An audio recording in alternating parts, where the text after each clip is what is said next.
Peace, everybody. Sweet Science Boxing Academy. We back with no video. Alright, so middleweight champion Jermall Charlo, he finally speaks out. He did an interview with a YouTuber called Robert Newman, and he said a lot in that interview. He revealed a lot.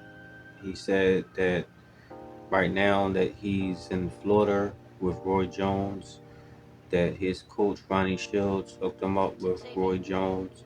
So that kind of, scratch out the rumors of him and Ronnie Shields beefing, because once people started seeing him train with Roy Jones, they started thinking that he was no longer with Ronnie Shields due to some type of beef or anything, but it was actually Ronnie Shields who linked him up with Roy Jones, according to Jermall Charlo.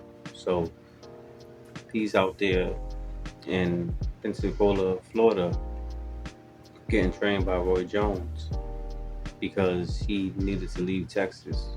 He said that he had a lot of distractions, things that's going on personally in his personal life, beefing with his brother, with his brother girl, with his girl, just a lot of things. And he said if you didn't want to keep seeing him having mug shots, keep being arrested and all that stuff, then him leaving Texas was the right thing for him.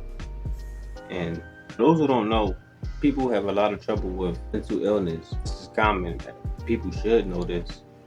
And I think the problem is when you got fighters, people look at it just as meat. Like now, personally, I was never on a high level like a Jermall Charlo or anything like that. But the saying still goes, locally, people know me as a boxer, as a fighter, and that's it. You just looked at it as someone who just get in the ring and punch on people and get punched on, and that's it. Like, we got no lives, like we got no feelings. To me, that's a big problem, because most people don't know, but fighters are probably some of the most emotional people ever. And a lot of times we deal with those emotions by getting in the ring, by sparring, by getting into big fights, just by training, by hitting the heavy bag, pad work, by jogging, running. That would be our outlets. And when you can't do that, whatever it is that you're going through, it builds up on you. And my man haven't been in the ring for about 2 years since he fought Montiel. So there's no real training camps. There's no getaway. Whatever's going on in his life that's affecting his career, he had to get away from it.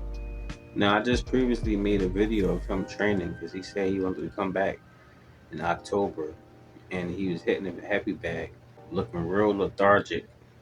Timing was off and everything. He didn't look like himself. And I said that if he's looking like that, then he shouldn't be fighting.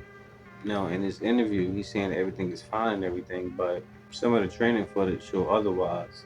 Now, he's only about 32, 33 years old, so he's still relatively young. And for whatever reason, the WBC is still giving him the title as champion. So he should just take some time to just really work on himself. And also, if he's going to get in the ring, to really focus on training and get some good sparring in, to get his time and the rhythm back. And from the way he was looking, October don't seem like it's likely. Realistically, I can see him fighting again in 2024. I don't think he's going to fight again this year.